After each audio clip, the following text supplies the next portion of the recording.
Deixa eu trazer o nosso Samuel Vida aqui. Samuel Vida é uma figura-chave, a gente tem trazido ele periodicamente aqui para pensar o tema da segurança. E o Samuel Vida, eu achei bem relevante, porque ele foi a primeira, nunca tinha ouvido falar isso. Ele falou, esse comportamento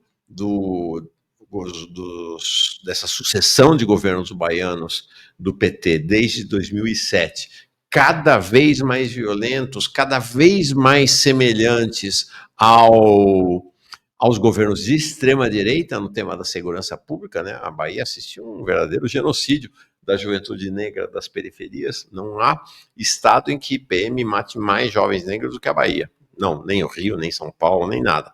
Sendo que a Bahia tem 1/4 da população de São Paulo. Né?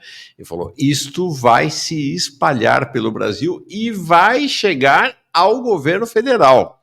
O governo federal vai assumir uma política de segurança muito parecida com a política de segurança do governo Bolsonaro e da extrema-direita. Samuel Vida é advogado, é professor de Direito na Federal da Bahia, é coordenador do programa Direito e Relações Raciais na Federal da Bahia e militante do Movimento Negro, secretário executivo da organização Aganju. E foi muito impressionante. Chega mais aqui, Samuel. Muito bem-vindo. Tudo bem? Olá, Mauro.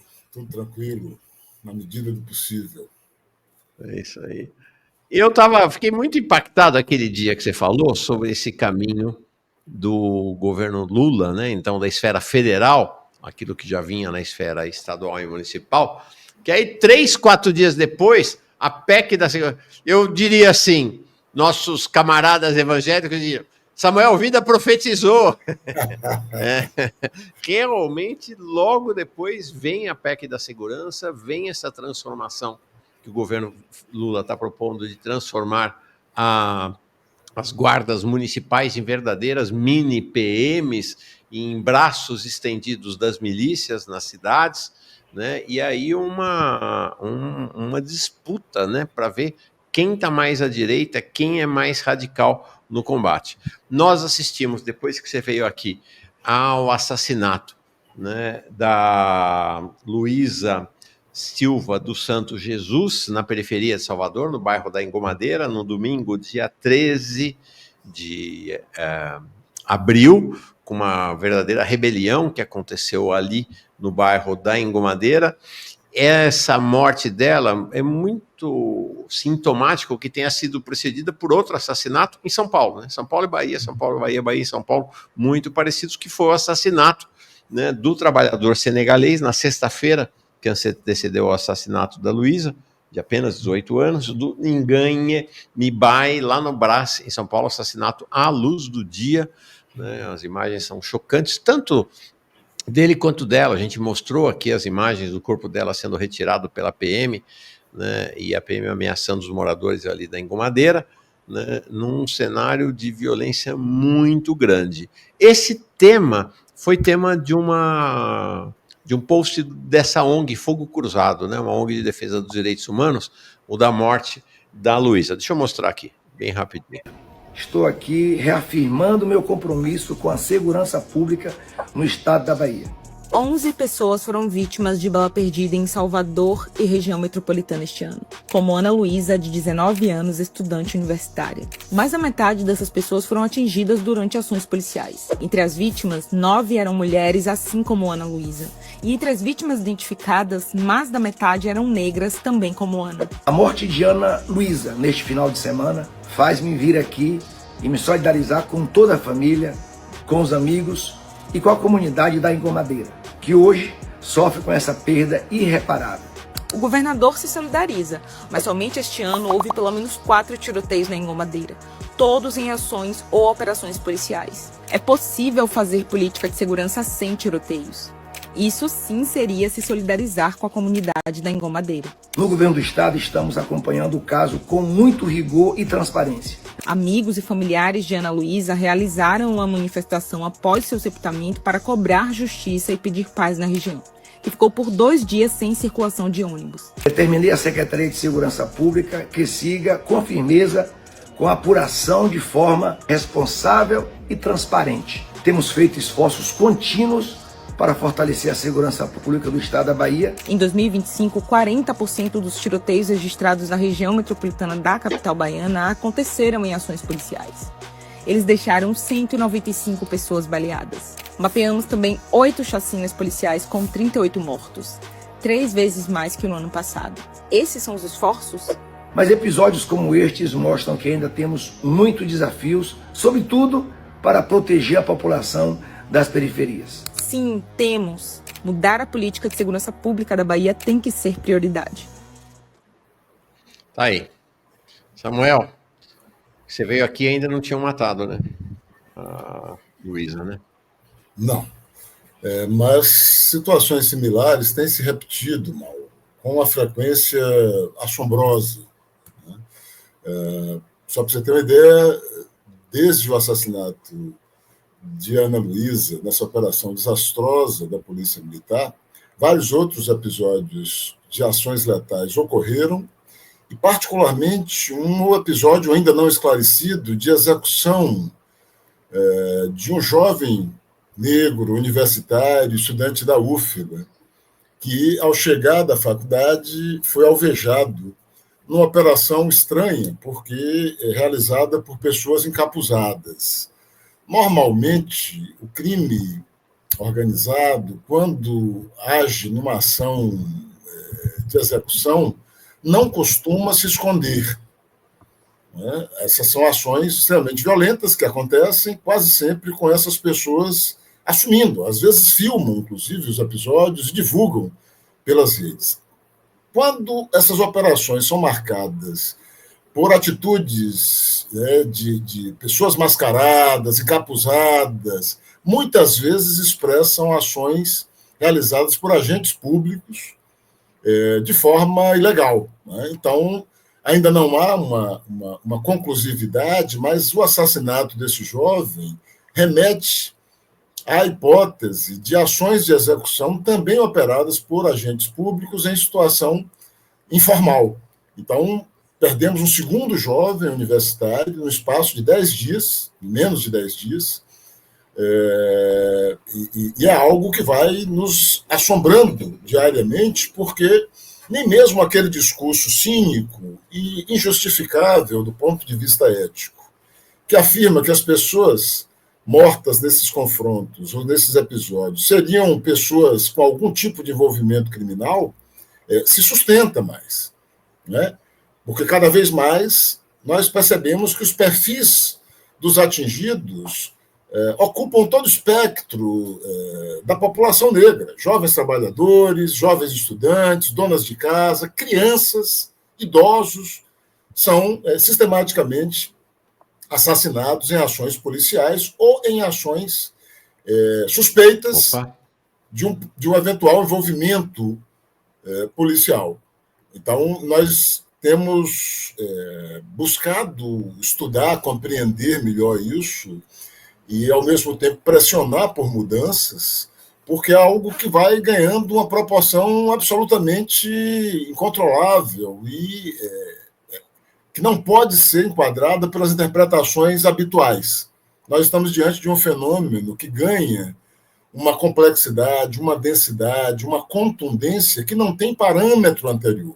Eu tenho dito, o PT da Bahia conseguiu produzir a máquina de matar mais letal que o Brasil já conheceu, do ponto de vista do Estado.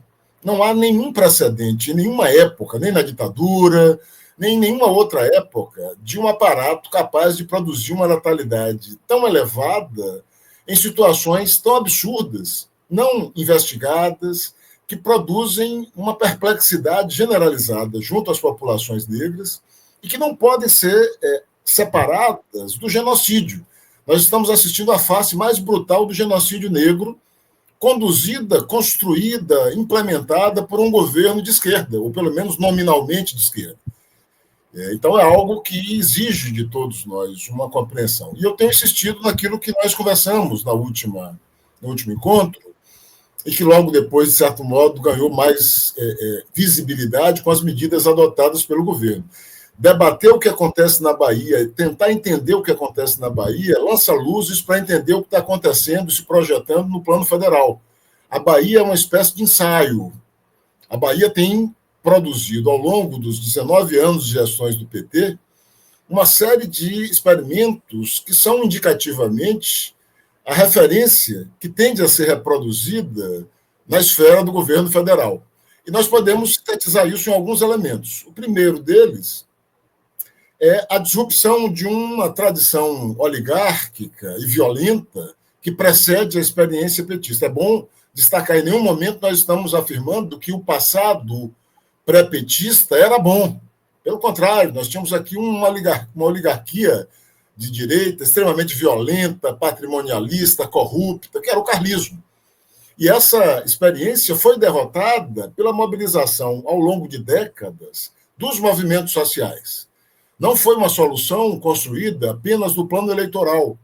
Nós temos aqui uma tradição de mobilização dos movimentos populares, do movimento sindical, dos jovens, dos trabalhadores rurais, que enfrentou esse governo ao longo de décadas e que minou as condições de reprodução daquele modelo. E isso possibilitou, numa conjuntura favorecida pela eleição de Lula, no seu primeiro mandato, isso possibilitou ao PT, que tinha uma expressão insignificante na Bahia, do ponto de vista eleitoral, o PT na Bahia nunca teve um peso eleitoral relevante até a eleição de Lula, possibilitou ganhar a eleição em 2006. Então, nós temos dito, essa eleição foi ganha pelo PT, mas foi uma construção dos movimentos sociais, da luta por democracia. Portanto, o que a luta popular por democracia produziu de expectativa levou à eleição do Wagner, mas, ao mesmo tempo, o que nós vimos a partir daí foi um processo crescente de frustração das aspirações democráticas. E eu diria que, em dois níveis, isso se materializa de forma bastante contundente. O primeiro nível é o da adesão programática ao neoliberalismo. A Bahia, ao longo dos 19 anos de gestões petistas, apresenta indicadores assustadores nesse aspecto. Vou dar alguns apenas. A Bahia lidera a desregulamentação da legislação protetiva ambiental. Antes de Ricardo Salles falar em boiada, em passar boiada e iniciar um processo de desmonte no último governo, no governo Bolsonaro, aqui na Bahia os governos do PT já implementavam, sem o alarde e sem aquela retórica bolsonarista. Mas aqui na Bahia nós tivemos um processo de dissolução de órgãos e de mudança normativa que possibilitou ao agro uma expansão sem precedente. Hoje a Bahia lidera o desmatamento no Brasil. Veja só.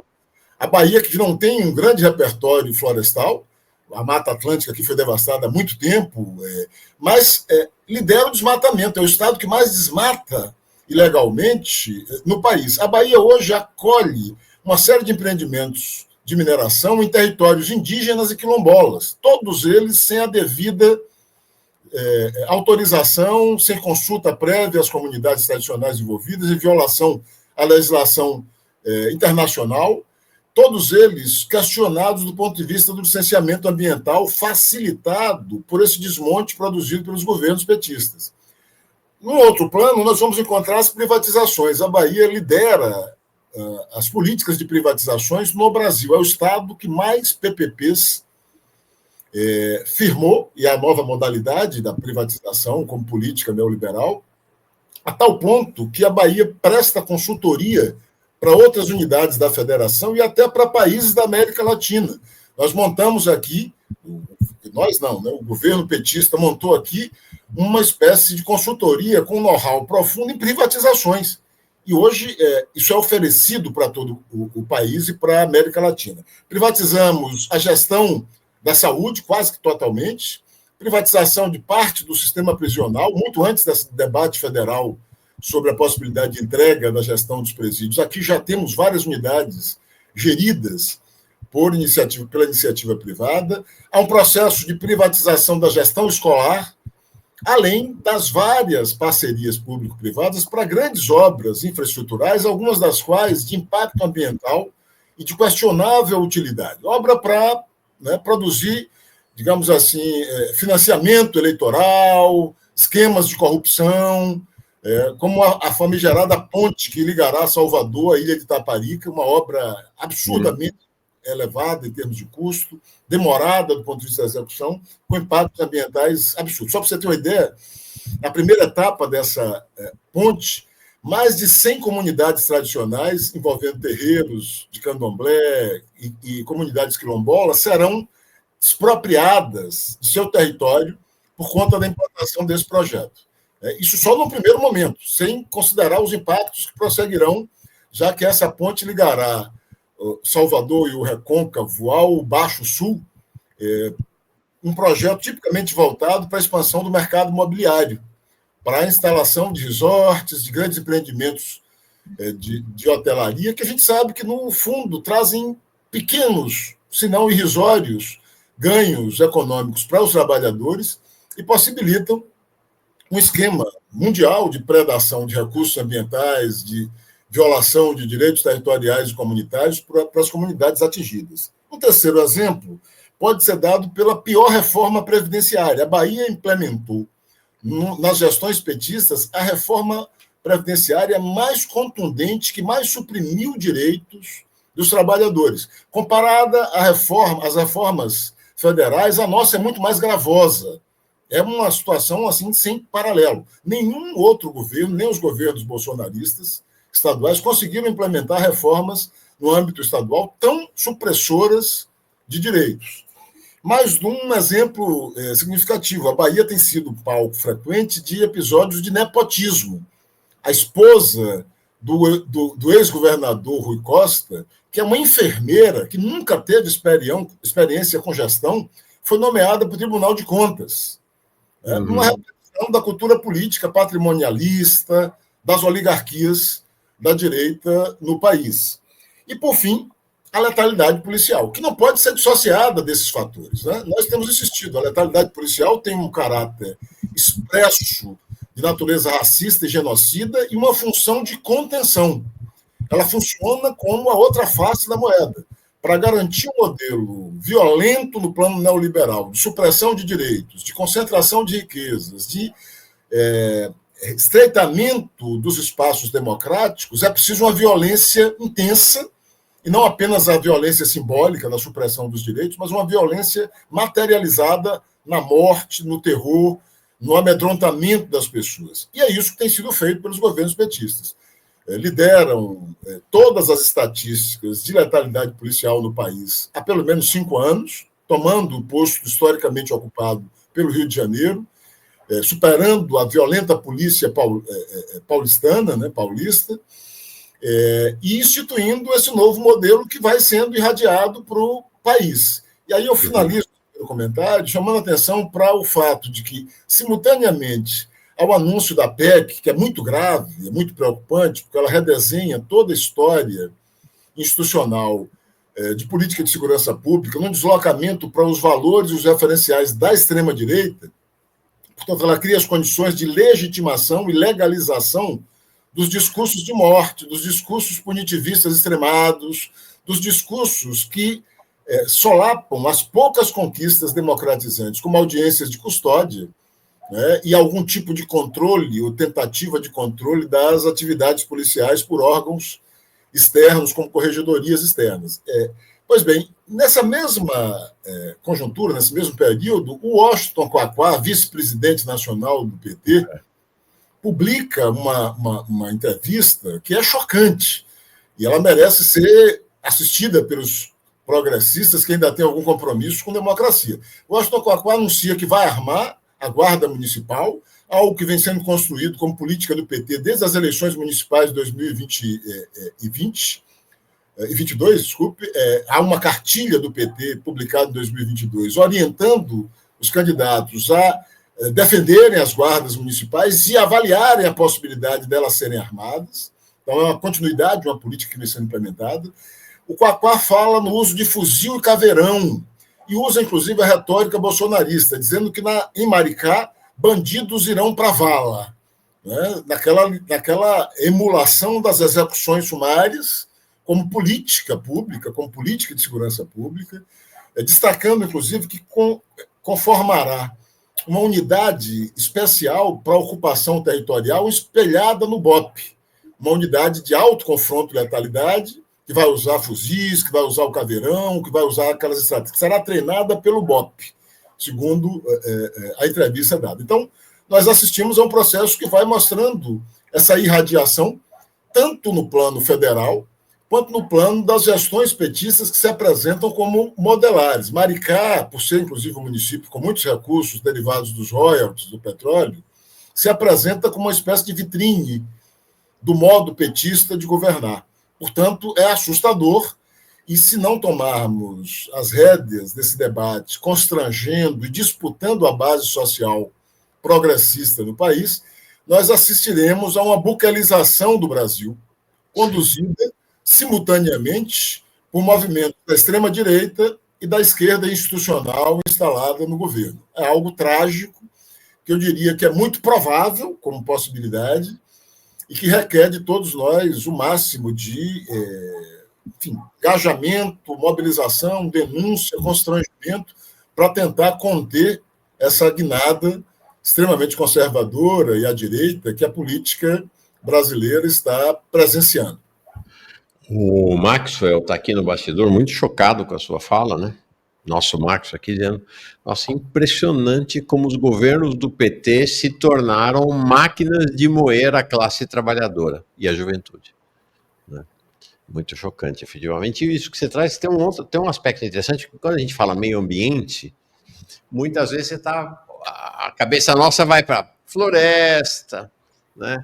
A natureza, algo que é externo às pessoas. Você está trazendo uma dimensão importante, que é, para atacar o meio ambiente, o governo da Bahia tem ido para cima com extrema violência contra quilombolas, contra indígenas, a gente está vendo o que está acontecendo lá no sul da Bahia, com os pataxós, e contra as comunidades tradicionais, especialmente as comunidades tradicionais terreiro.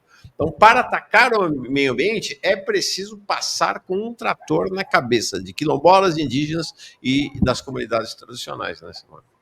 Com certeza. Todos os estudos feitos, inclusive internacionalmente, mostram que comunidades tradicionais, povos originários, são, na prática, os grandes defensores da biodiversidade e da preservação ambiental.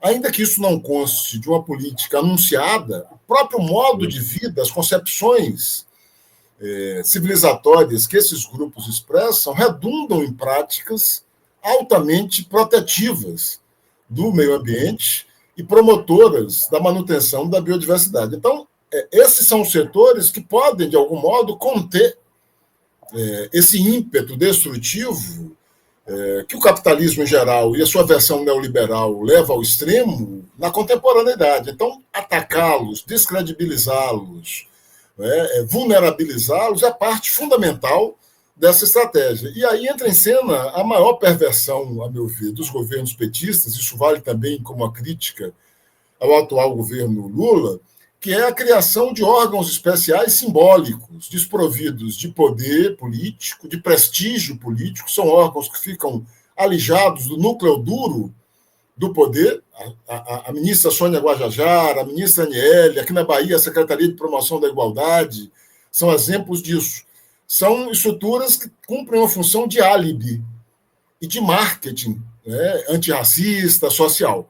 Olha, eu tenho um órgão aqui para cuidar disso, um órgão totalmente desequipado, com pessoas sérias à frente, militantes históricos, com a trajetória fantástica, respeitáveis pessoas, entretanto, cooptados por uma engrenagem que os anula e os coloca numa condição desconfortável. Eu tenho visto, nesses últimos episódios, inclusive, envolvendo os ataques às manifestações indígenas em Brasília, um constrangimento brutal na equipe do Ministério da Sônia Guajajara, que não pode criticar expressamente essas manifestações de hostilidade, porque elas, em grande medida, contam com o aval e o respaldo governamental, que tem que tolerar agentes públicos governamentais ou parlamentares agredidos em manifestações policiais, e não encontram, dentro do governo, qualquer tipo de respaldo. O mesmo se repete em relação ao Ministério da Igualdade Racial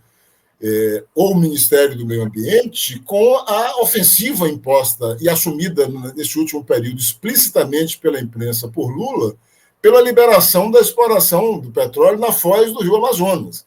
É uma medida que desautoriza um órgão do próprio governo, um órgão com uma tradição técnica respeitável, que é o IBAMA, composto por especialistas que têm, alguns deles, toda uma trajetória de vida dedicada à intervenção em torno da preservação ambiental, e que vai sendo desautorizado. O Lula chega a dizer que é inacreditável que um órgão governamental atue contra o governo, quer dizer, se opor a uma medida altamente lesiva aos interesses ambientais, portanto, cumprir as suas prerrogativas constitucionais passa a ser, na interpretação do presidente da República, um ataque ao próprio governo. Então, é algo muito preocupante, que precisa ser melhor discutido. Não se pode, em nome do combate à extrema-direita, tolerar uma movimentação que vem sendo construída pelo PT, que é de se credenciar junto aos interesses neoliberais para implementar a mesma agenda que a extrema-direita propõe. Talvez apenas com uma retórica mais, digamos assim, soft, né? Com uma retórica mais educada. Mas o resultado final pode ser o mesmo desastre, e isso é intolerável. Agora, me parece, eu queria depois voltar um pouquinho mais adiante nesse tema aí da retórica, da narrativa, da lógica discursiva, mas antes, falar de uma realidade nova que começa a aparecer, que é a confrontação aberta dos movimentos populares e sociais com os governos petistas, né? Você me mandou aqui, vai ter manifestação em Salvador, olha aqui, ato contra o genocídio do povo negro. Talvez seja a primeira manifestação explícita de combate aberto dos movimentos populares, sociais, do movimento negro, contra um governo do PT. Acontece depois de amanhã, hoje quarta, então sexta-feira, às 9 da manhã, diante da Secretaria de Segurança Pública do Estado da Bahia. Contra desse ato, e acho que esse é um novo momento, né? Um momento que não existia até agora, né? De confrontação aberta dos movimentos populares e sociais contra os governos petistas, né? Bom, é importante registrar que alguns setores minoritários, é bem verdade, sempre mantiveram uma linha de frente de denúncia. Eu destacaria aqui na Bahia a corajosa atuação da organização Reaja ou Será Morto, uma organização que desativou seu funcionamento recentemente, há um ano atrás, mas que manteve um fronte avançado e muito corajoso de denúncia. Talvez tenham sido os primeiros a perceber a gestação desta besta, desse monstro, que as gestões petistas têm parido na sociedade brasileira. Então, há registros de resistência pontuais, mas a esmagadora maioria dos movimentos sociais, em geral, inclusive dos movimentos sociais negros, se colocou na expectativa de que tinha um governo aliado e acreditou na possibilidade de interlocução para a reorientação de rumos. Eu diria que essa base social, que até recentemente, de maneira esmagadora, acreditava na possibilidade, vai perdendo essa crença e começa a se manifestar publicamente, constrangida ainda com a relação que mantém com o governo, criticando e questionando as ações governamentais. Nós temos aqui casos muito impactantes que provocam esse deslocamento e tem possibilitado esse primeiro ato de maior envergadura. Esse é um ato que está contando com setores que historicamente estiveram ligados ao governo e que estão, pela primeira vez, topando participar de uma manifestação pública de contestação. E há um detalhe muito interessante, Mauro, que, quando da organização aqui do ato, chamou minha atenção. Eu como um dos partícipes e consultores do ato, propus que ele fosse realizado na governadoria, porque eu entendo que é preciso, cada vez mais, deixar evidente que não se trata apenas de uma ação isolada da polícia, uma suposta ação fora de controle, mas é resultado de uma política construída conscientemente, escolhida deliberadamente pelo governo estadual. E, para minha surpresa, eu fui informado, inclusive por companheiros que integram a base do governo, que atualmente o governador deslocou o seu gabinete de despacho cotidiano para a Secretaria de Segurança Pública. Nossa. Ou seja, o governador da Bahia não atua, segundo essas informações de setores governamentais, O gabinete dele não funciona mais na governadoria, funciona na sede da Secretaria de Segurança Pública. Isso é de um caráter simbólico, isso é emblemático de como há uma assunção, né, da política de segurança pública como um elemento não só relevante e definido pela política governamental como um projeto, como controlado, acompanhado, monitorado fisicamente pelo gestor. Então, é muito significativo isso. E é muito importante que a gente consiga, nessa manifestação da sexta-feira, do dia 25 de abril, produzir um momento de impacto. O governo está extremamente incomodado, há uma ação, inclusive, de sabotagem, uma tentativa, através de militantes que se colocam infiltrados e de forma desrespeitosa, tentando inviabilizar o processo de mobilização, tentando criar, inclusive, movimentos diversionistas. Um desses movimentos é recuperar uma campanha difusa pelas câmeras dos uniformes. Ora, há 5 anos nós temos batido nisso e o governo já tem mais de aproximadamente 3 mil unidades e câmeras. Entretanto, o governo escolhe não colocar nas unidades letais. A guarnição, a corporação, a unidade corporativa da PM, na qual está lotado o grupo de policiais que assassinou a jovem estudante Ana Luísa, é uma das guarnições que tem um equipamento. Entretanto, apesar deles informarem que essas ações são planejadas, eles escolhem não colocar a câmera nas unidades de maior letalidade. Ou seja, eles não querem documentar. Por que não querem documentar? Evidentemente que sabem e têm consciência da ilegalidade dessas ações. Então, há movimentações divisionistas, diversionistas, que tentam fragilizar essa mobilização que se constrói. Portanto, é importante que se registre isso, porque, infelizmente, nos movimentos sociais ainda há pessoas, lideranças e organizações que se dispõem a funcionar como quinta coluna, que se dispõem a, em nome de um alinhamento político, às vezes baseado, inclusive, na ocupação de cargos governamentais, sustentar o insustentável e defender governos genocidas, como é o caso dos governos da Bahia. Então, esse movimento de tentar desviar a atenção da denúncia por genocídio para propor requentar uma campanha que já vem sendo implementada, falando que a grande solução é colocar câmeras nos uniformes, nos parece um movimento que pode colaborar, para a dispersão e tentar contornar a necessária politização da responsabilidade do PT, da responsabilidade do governo Jerônimo, da responsabilidade do governo federal com essas políticas de letalidade e de genocídio.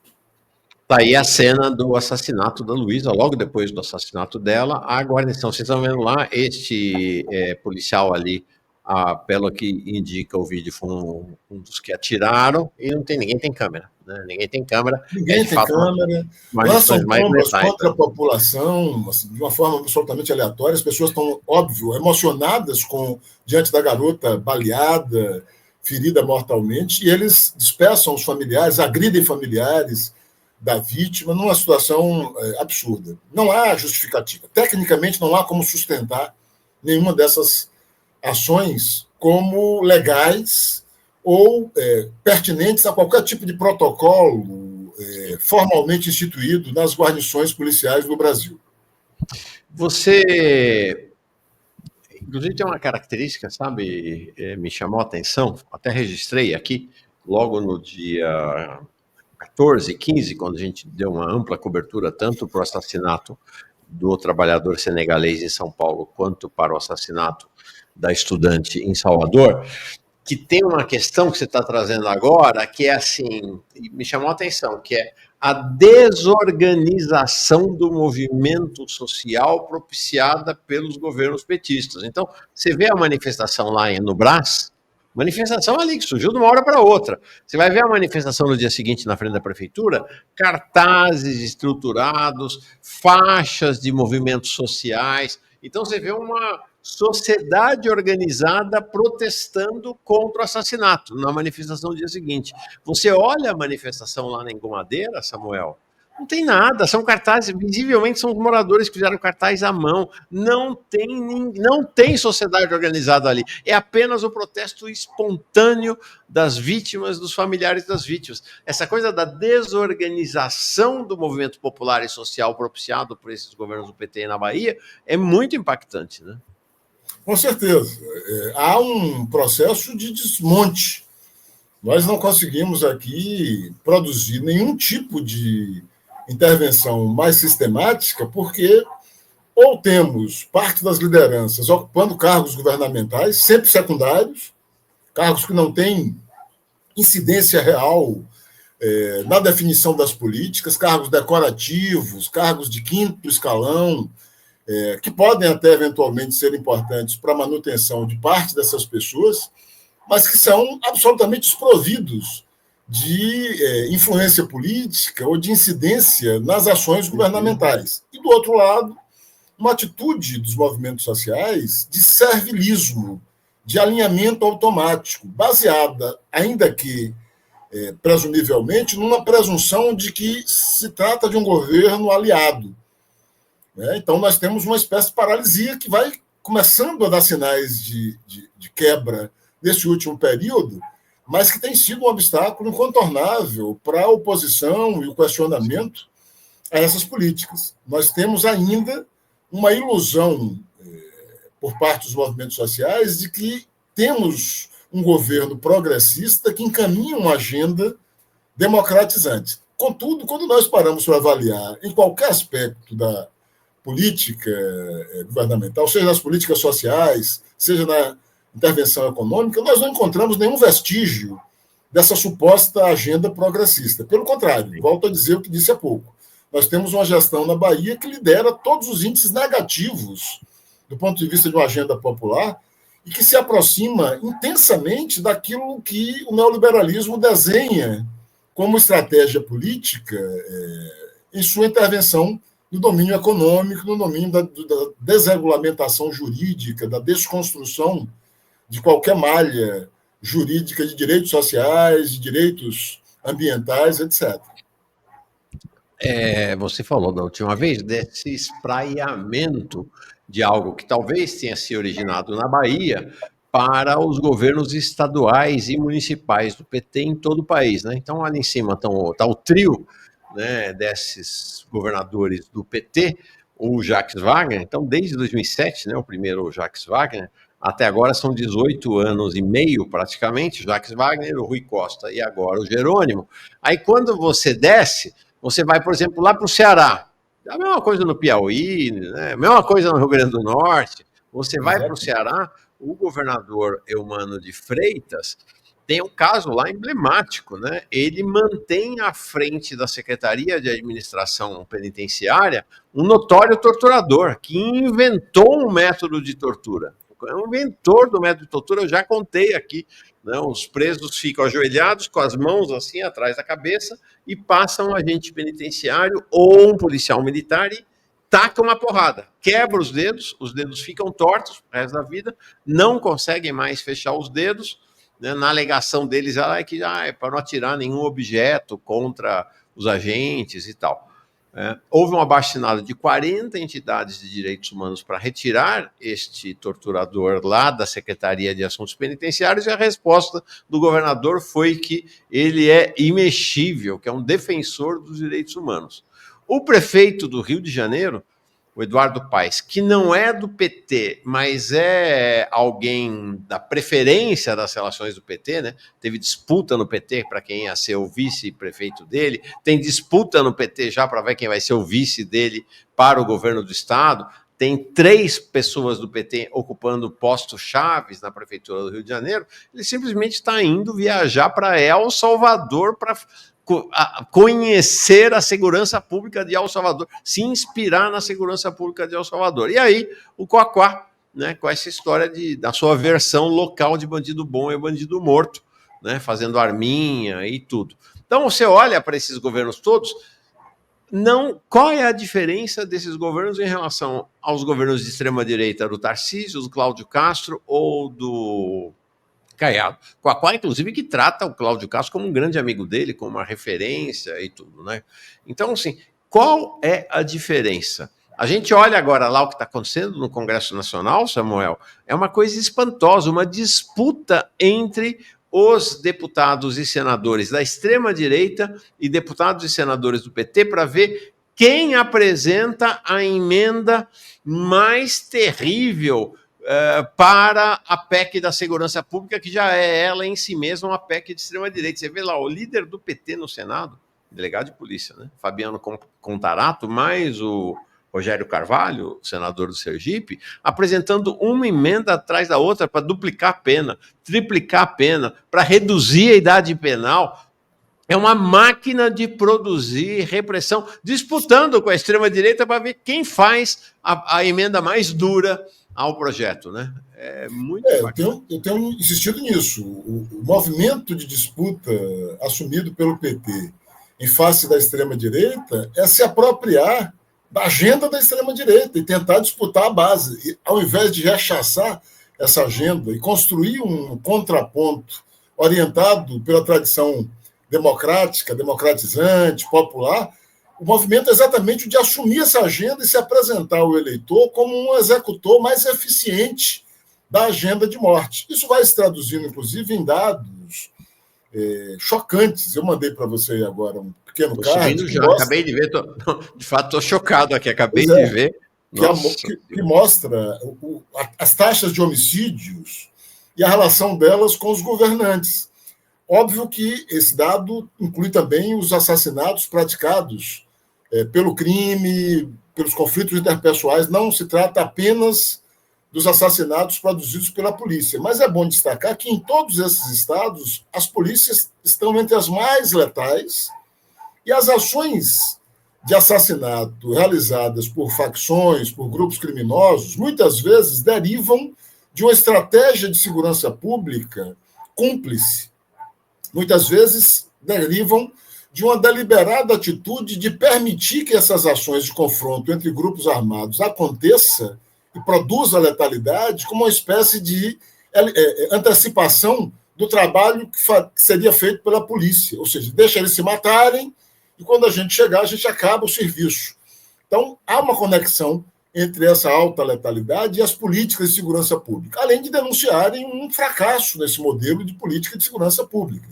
Uma letalidade, ainda que não derivada do Estado, de tal magnitude, só pode ser resultante do fracasso de políticas de segurança pública ou de uma leitura de que o sucesso da segurança pública se conta a partir do empilhamento de cadáveres. Qualquer das duas hipóteses deve ser rechaçada pelos setores progressistas e com compromissos democráticos. Então é algo muito grave. Sim, a tabela é muito chocante, eu nunca tinha visto aqui. É taxa de homicídio e governador por estado. Então, na Bahia, estou pegando das maiores para menores, né? O estado da Bahia, vamos comparar. Na Bahia, taxa de mortes por 100 mil habitantes em 2023. Na Bahia, 34,3. No Ceará, 33,8. No Rio Grande do Norte, 28,8. No Piauí, 21,7. Gente, estou chocado. Os governos de extrema-direita, nenhum deles tem uma taxa aproximada a essas. Enquanto na Bahia é 34,3, em São Paulo, do Tarcísio, é 6,7. Enquanto no Ceará é 33,8, em Santa Catarina, do Jorginho Melo, que é alguém mais de extrema-direita que ele, 7,9. Enquanto no Rio Grande do Norte, da Fátima Bezerra, é 28,8, no Distrito Federal é 9,9. Enquanto no Piauí é 21,7, em Minas Gerais é 13. Olha, isso é muito grave. É efetivamente muito grave. A gente está assistindo um processo inimaginável. E aí, Samuel, para encerrar, uma última questão que me parece tão grave quanto isto que está acontecendo é a transformação da consciência e da postura política e ideológica da militância. O que a gente nota nas redes sociais hoje, petistas, né, os perfis petistas, os perfis, né, por exemplo, uma justificativa para o Quaquá. Você nota uma crescente justificação pelos militantes, pelos ativistas, pelos filiados do PT, dessas políticas todas. Então, não é apenas assim, olha, está fazendo isso porque tem uma correlação de força. Não, isso vai entrando na cabeça e no coração das pessoas, né? Vai se tornando ideologia, né? Com certeza. Aqui, inclusive, ainda se encontra muito discurso de militantes que tenta justificar essa letalidade, essa brutalidade como consequência do enfrentamento do crime, né? Ou seja, o crime vai sendo colocado nesse lugar de espantalho, maximizando, digamos assim, o impressionismo dos seus dados, ao invés de ser colocado como parte de um processo mais complexo a ser desmontado, né? E aí você deixa de mão agendas como o debate sobre a descriminalização do comércio de drogas, você deixa de mão o debate sobre a desmilitarização da polícia no país, você vai abrindo mão sucessivamente de uma agenda histórica de natureza democrática e incorporando ao discurso e à agenda programática dos setores de esquerda o discurso punitivista, o populismo penal, as propostas que o Contarato e o Rogério Carvalho têm apresentado recuperam, em alguns casos pioram, aquele projeto famigerado do Moro, que ele nomeou como pacote anticrime. Então, vejam, nós estamos assistindo a um processo de substituição de uma agenda que, de tão abusiva e inconstitucional, não conseguiu ser aprovado. O projeto de Moro era tão absurdo que, mesmo tendo maioria no Congresso, e era uma maioria confortável durante a gestão do bolsonarismo, tendo o Centrão como núcleo avalizador dessas políticas, que não aprovou. O projeto de Moro foi totalmente abandonado, desidratado. 2 ou 3 propostas isoladamente foram apenas acrescentadas. Hoje, esse projeto, de certo modo, volta à cena pelas mãos do PT. Pois é.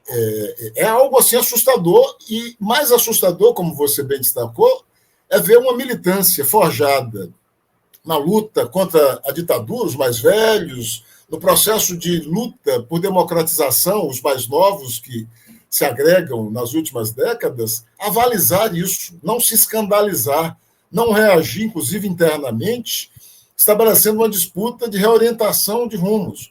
Há, a meu ver, uma evidência muito grande de que esses partidos definitivamente se burocratizaram e se transformaram em aparatos que operam interesses econômicos, político-parlamentares, de determinados nichos de uma elite política que controla esses partidos e não mais um espaço de representação ou de diálogo com movimentos sociais, com aspirações progressistas e democráticas. Nós estamos diante de um momento que ou a sociedade brasileira constrói novos mecanismos, ou nós estaremos fadados a assistir a uma hegemonia duradoura que produzirá deslocamentos institucionais, políticos e ideológicos, né, na direção da direita, que nos custará muito e talvez nos leve a...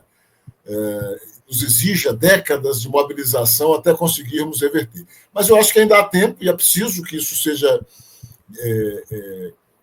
denunciado, demonstrado. Isso não pode ser tratado como inevitável, isso não pode ser engolido por uma lógica pragmática da disputa eleitoral que coloca como única alternativa possível para derrotar o bolsonarismo virar uma mímesis do bolsonarismo, com um discurso mais soft, com uma imagem ou uma história progressista para justificar a escolha.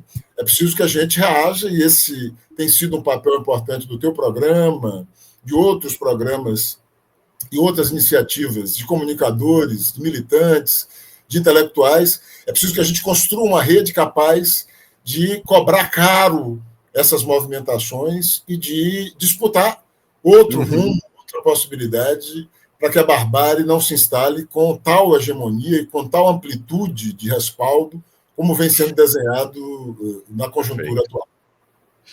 Você é uma referência, viu, Samuel? Referência realmente para a luta pelos direitos humanos, pelo direito dos mais pobres, da juventude negra, na Bahia e no Brasil. Portanto, vamos conversar mais vezes. Sucesso aí neste ato, na sexta-feira, às 9 horas da manhã, diante da Secretaria de Segurança Pública do Estado da Bahia, em protesto contra o genocídio do povo negro. Valeu, Samuel. Maravilha, obrigado. Mauro. Eu vou só te dar uma última informação. A gente está puxando uma discussão nacional sobre a necessidade de criação de um mecanismo de reparação e verdade para as vítimas da violência de Estado. Essas vítimas precisam ser tratadas com a mesma dignidade que as vítimas da ditadura estão sendo tratadas. Então, em outro momento, a gente pode desenvolver um pouco mais isso, mas essa é uma movimentação que nós estamos iniciando aqui a partir da Bahia. Vamos ter uma reunião... Está começando aí na Bahia? Oi?